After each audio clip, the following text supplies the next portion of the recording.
once again to the glorious Peak District, more specifically Kinder Reservoir.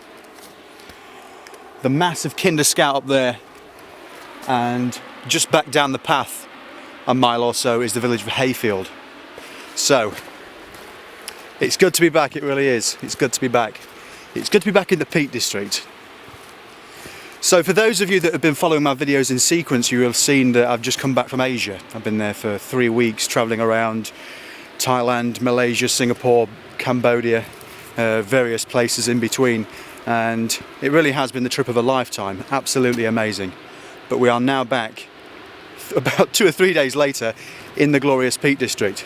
I couldn't help myself. I start back at work tomorrow, sadly. I thought I need to get a walk in before I get back to that place. So I'm here. Right, so the walk today is a firm favourite of mine and a real classic in the Peak District. It's one of those routes up Kinder that you have to do, and I've no doubt that a lot of people watching now will have done it already. My friend Stevo and I did this walk, I want to say nearly every week for about 2 years back in like 2006/7, and it became a firm favourite. And every time you come, because of the weather and because of the changing of seasons, there is always something new to see. So this is the Hayfield route, the classic Hayfield route, and let's see what we can find along the way.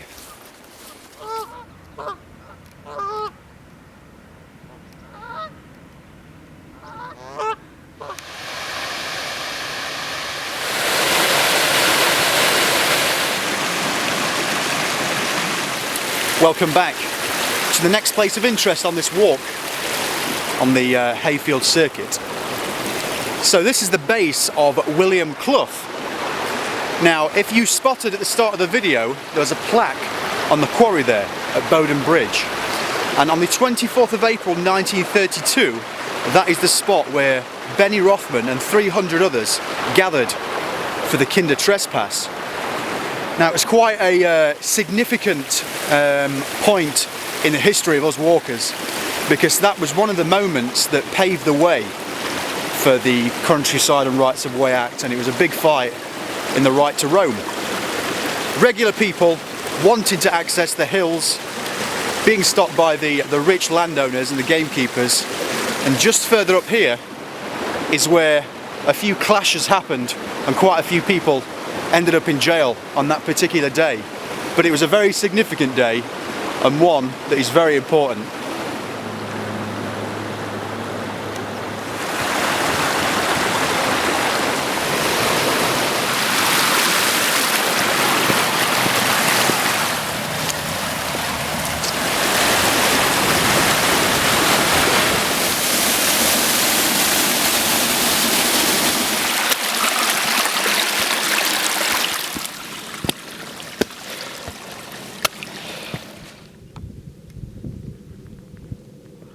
Welcome back.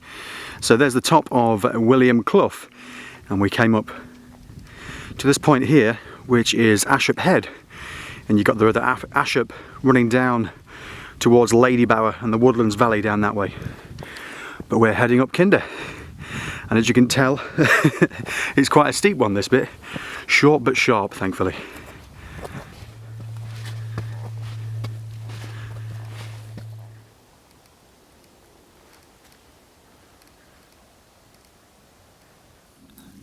Welcome to the top of Kinder, or onto the plateau itself.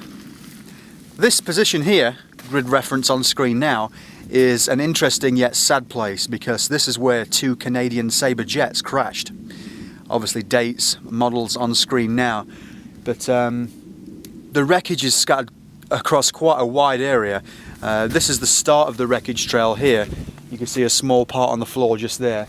And there's various little bits along towards the northern edge of Kinder, and then there's some big engine parts down in the Ashop Valley itself.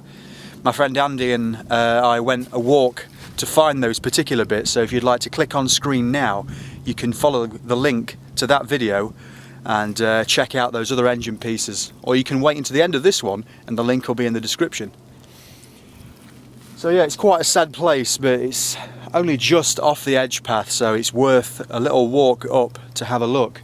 But one of the sad things is the fact that over the years I try and pay a visit every time I walk past, but it seems that the wreckage is disappearing, whether that be because it's being scattered about or being sucked down into the peat or it's being taken away. I'm not quite sure, but nonetheless there seems to be a lot less than there was when I first came here many moons ago.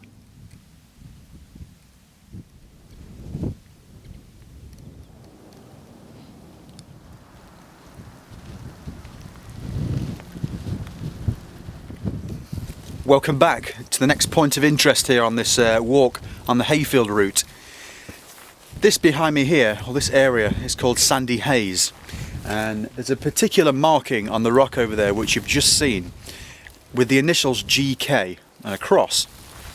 GK stands for George King, who was the founder of the Aetherius Society, and this particular point here is known as Charger Rock. Kinder Scout, along with a few others in the British Isles and many around the world, is known as a magic mountain to those who are followers of the Aetherius Society. And what I'll do is, so as not to be factually inaccurate, it's been known in the past, I'll put a link in the description so you can go and find out more about the Aetherius Society. It's a very interesting place, and my friend Andy and I camped just down there about a year ago now. But it was a great evening, and if you'd like to watch the video, as always, you can click on screen or head to the description box. Right, that's another spot on Kinder that's quite interesting, and it's one of those that you can't miss as you're walking along this edge of Kinder itself. It's known as Mermaids Pool, and it's one of the many places in the Peak District that's got quite a colourful story written about it. And legend goes that if you head there on a particular night of the year and look into the pool itself, you may be able to see a mermaid or a nymph, and if you catch a glimpse, they may give you eternal life, which will be quite nice.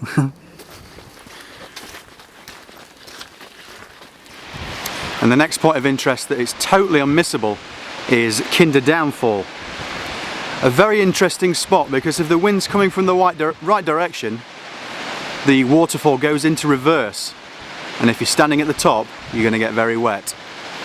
But also in winter as well, it's an amazing spectacle with the when the ice forms, and you sometimes get people climbing up, ice climbers.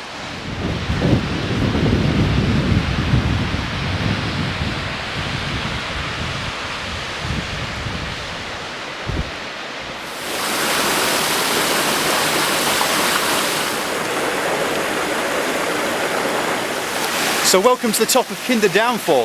It's at this point here that if the wind is blowing in a particular direction, you're going to get very wet. But another coincidence while I was here, actually, I've met someone that we've been friends online for a while. That's John just there.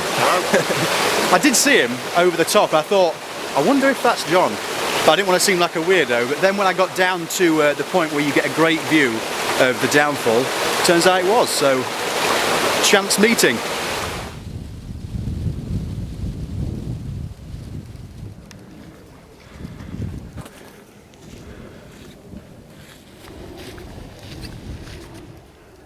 This, people, is a very good sight indeed. This is one of the areas that was really black. The peat was really exposed here, and Moors for the Future have done an absolutely fantastic job over the last, well, it must be like 5 or 6 years to plant some vegetation like heather brash and grass and stuff like that to eventually protect the bare peat and conserve this area. So a massive hats off to them at Moors for the Future.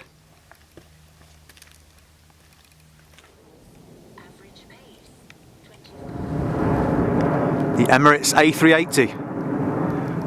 I was on one of those a couple of days ago. What a monster of a plane.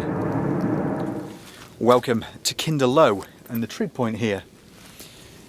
The official summit of Kinder Scout is a little way off in the distance there, and it sits at 636 metres, but it's quite an interesting trek across there because it's really boggy, and I would advise against doing it in anything other than like good conditions if you're not very good at navigating. because, I mean, a day like today, look at this. It's absolutely stunning. Really can't fault it. John and I have just been sat there for about 40 minutes or so, and it's just amazing. It's glorious, to use that word. It's absolutely glorious. The air quality is so good as well. Everything's so clear, but it's amazing. But if you'd like to click on screen now, you'll see what it's like going to the official summit when the weather's not great. It's really interesting. It really is really interesting, and it feels quite adventurous, but just make sure you've got your map and compass. Okay, so I'm going to head over this sort of direction now towards Kinder Low End, and we're going to head off that way, and hopefully we're going to look for another interesting spot over that way.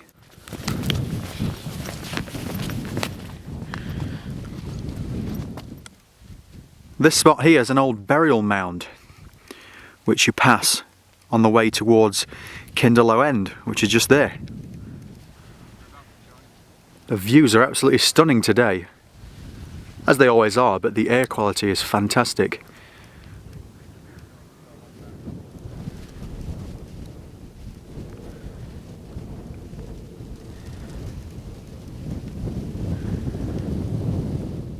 Just in the distance there you've got the town of Chapel in Lefrith, South Head, the hill just there, and Mount Famine. So here's another interesting spot that is quite hard to find. This is the notoriously tricky to find Kinder Low Cavern, because it's not marked on the map in the place where it actually exists, and it's quite hard to get a proper grid reference for, but because I like you folks, I'll give you one on screen now. But be careful on this little bit here. I mean, it's just around the corner from the main path, but yeah, should we go in a little bit? We won't go any further than that without taking the bag off. So this is one of those places that my friends and I look for a very long while, simply because it's not where it says it is on the map.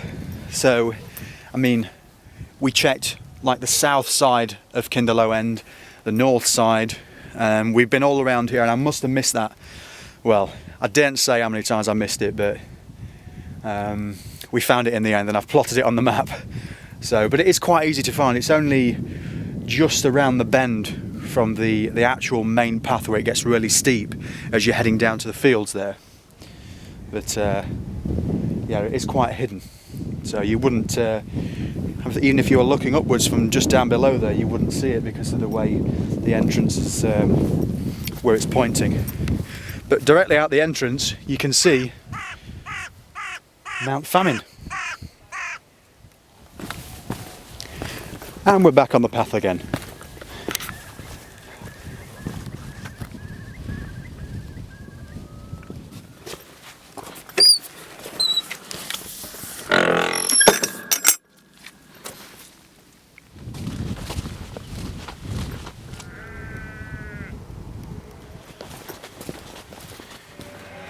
It's for sale.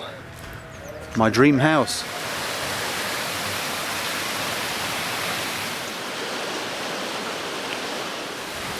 Okay, so I'm almost back at the car now, but it's been a really great wander.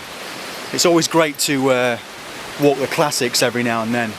It really is. And it was really great to meet John.